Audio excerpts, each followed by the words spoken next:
Today we're going to spend an hour sa investigate ang isa sa mga pinakamalaking bunker na panahon pa ng Hapon, ang Daratex Furukawa Bunker.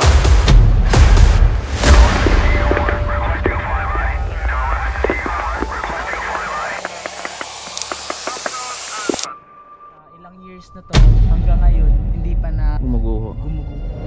Ang lugar na ito ay tinawag nilang Turil na dating poblasyon ng isang barangay sa Davao City, na ang populasyon nito ay tinukoy ng 2020 census ay merong 12,393 population.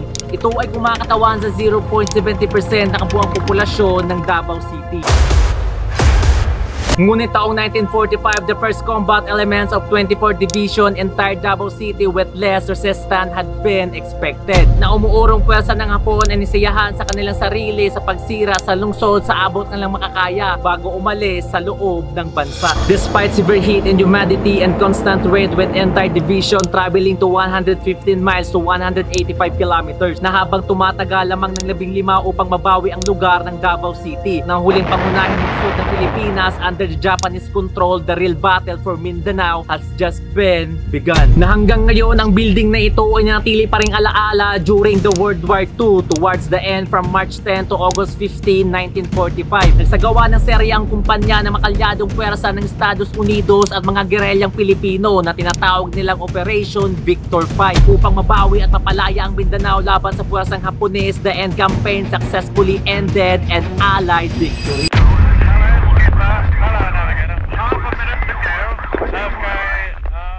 Pagpasok mo pa lang sa lugar, makikita mo na agad yung mga naglalakihang pader na dito mismo sa loob ay isang kampo ng mga Hapon during the World War II. So dito pa lang guys, ito yung mga pinakamalaki area ng mga Hapon, which is yung tawag na dito is the Daratex. Na halos lahat ng gitna nito ay wala nang natira except sa pader na binalot na ng misteryo at ginapos na din ng mga naglalakihang gamot at mga halaman na kahit saan na lang tumutubo.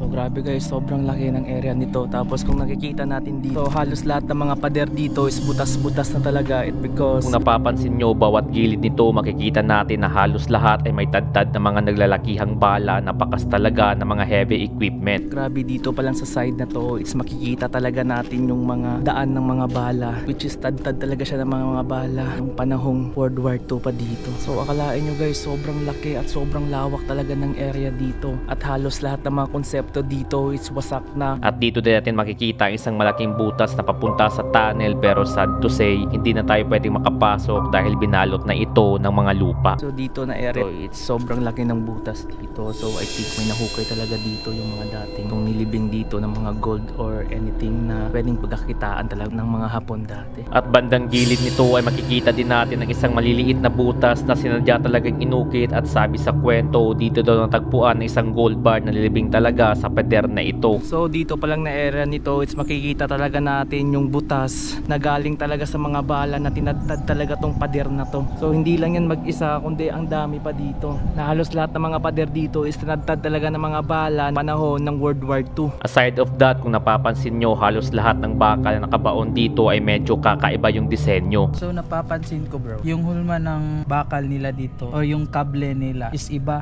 talaga. So ang naka-create talaga dito is ang Japanese. Yung Pinoy kasi, yung material ng Pinoy is yung pa-round. Iba dito is square. Kaya matibay talaga yung pundasyon. Sa ilang years na to, hanggang ngayon, hindi pa na gumuguho. Na dito din natin malalaman ng isang pader na isa pa lang itong bangko na panahon pa ng Hapon. Yung tawag pala ng building dito, it's a rural bank. Grabe guys, no, sobrang laki. Akalain nyo guys, ganito kalaki yung bangko nila na. So halos lahat ng mga area dito guys, magkadugtong lang talaga. Tapos dito, ito yung pinakamalaking rural bank nila dati.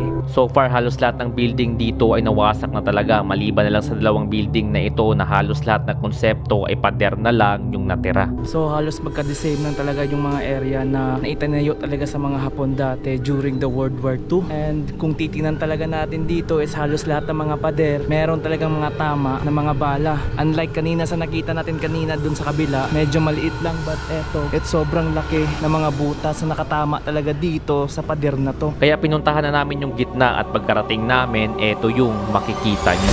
Isang sobrang lawak na bakanting lote. Kung napapansin nyo, sa gitna nito ay isang konkretong building ang naiwan. Nakasali pa rin ito sa mga naglalakihang bunkers na panahon pa ng World War II. And we don't know what kind of this building ang naiwan dito, kasi kung titingnan natin sa tabi nito, para siyang watcher area na dito natin malalaman kung meron bang kalaban na paparating. Sabi-sabi sa kwento nila, ito daw yung pinakamalaking area ng mga Hapon, kasi lahat ng mga koridor dito at lahat ng mga estado at mga pundasyon dito nakatayo talaga, it's sobrang laki talaga to. Kasi akalain nyo, kung isipin nyo dito, it's meron tong atip dito, but ngayon it's halos lahat ng konsepto nito ay sira na. Maliban sa mga ganyang bagay, meron din naglalakihang konkreto na Hugis Square at sobrang laki pa naman at malalim din yung butas sa gitna nito. So may mga bunkers dito na sobrang laki, tapos we don't know kung anong klase or ano talaga nakalagay dito sa taas. Kaya pinuntahan ko yung katabi nito na halos magkapareho lang sila ng itsura, at sinubukan kong akyatin ito, at pagsilip ko, isang butas na medyo malalim din. If I'm going to think of mind of this, para siyang lagayan ng mga naglalakihang heavy equipment or mga bala na ginamit nila during the war, and I'm not sure kung tama ba ako. Sobrang lawak talaga dito, and we don't know kung ano talaga yung nilalagay sa ginawa nila dito. Ewan ko talaga guys, comment daw below sa mga nakakaalam kung ano talaga ang tawag dito. Meron din palang konkreto na Hugis Square din yung disenyo, at meron din siyang bakas na mga bala during the war.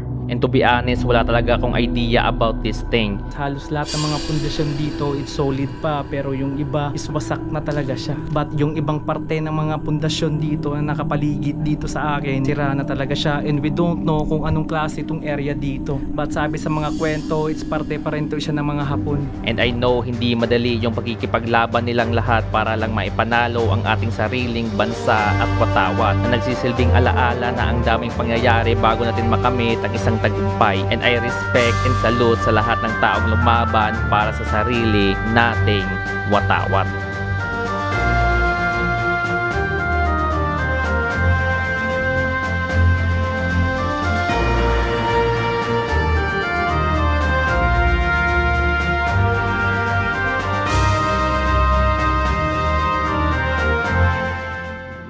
So guys, bago matapos ang lahat, gusto ko lang sabihin sa inyo na meron pala nagpadala sa atin ng 500GB SSD powered by ROG na galing mismo sa AFZ store, which is the Davao Computer Sales Enterprise na matatagpuan sa lugar ng Davao City. So guys, ito yung binigay nila. So grabe guys, sobrang solid. So magagamit natin to sa lahat ng mga content na mangyayari, at dito natin to ilalagay yung mga content na gagawin natin. So thank you so much AFZ, also especially sa pinakamabait nila na CEO, which is Ma'am Farah. So thank you so much. And sa mga hindi nakakaalam guys, itong PC pala na ginagamit ko ngayon, which is doon ako bumili, at doon talaga ako nag-build ng sarili kong PC para makapag-edit at makapag-publish ako ng mga content na nilalabas ko sa page ko. So guys, thank you so much, at grabe guys, sobrang solid at sobrang lupit talaga tong ROG na to na SSD.